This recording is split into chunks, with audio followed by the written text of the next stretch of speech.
রাজশাহী থেকে। আমি রাজশাহী সরকারি সিটি কলেজের অনার্সের একজন শিক্ষার্থী।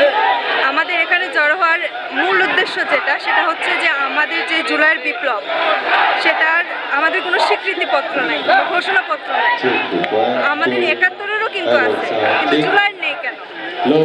তো আমাদের মনে হয়েছে যে এটা একটা সমাধান হওয়া দরকার, এবং যতক্ষণ এটা হচ্ছে আমরা রাজপথ ছাড়ব।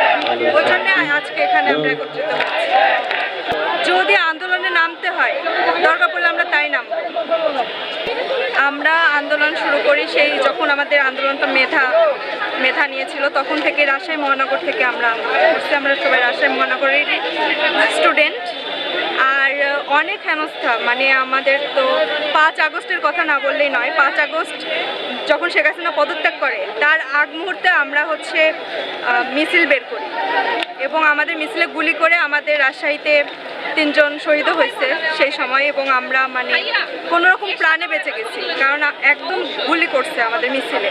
এমন কোনো স্মৃতি আছে যে আন্দোলনের সময় পাশের লোকজন নিহত হয়েছে বা আহত হয়েছে, যেটা দেখতে খুব কষ্ট হচ্ছিল? আমি নিজেও সে সময় রাজপথে ছিলাম ৫ আগস্ট, যখন আমাদের উপরে গুলি করা হয়, এবং আমাদের ভাইদেরকে একদম হাত পা ধরে টেনে আমরা কোনো রকম হসপিটালে নিয়ে গেছি। খুবই রোমহর্ষক ঘটনা ছিল।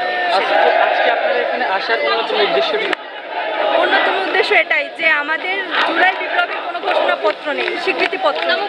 এটা তো দরকার আমাদের। সরকার তো এখানে আপনাদেরকে অলরেডি বলেছে যে সকল রাজনৈতিক দলের সাথে আলোচনা করে একটা ঘোষণাপত্র দিবে।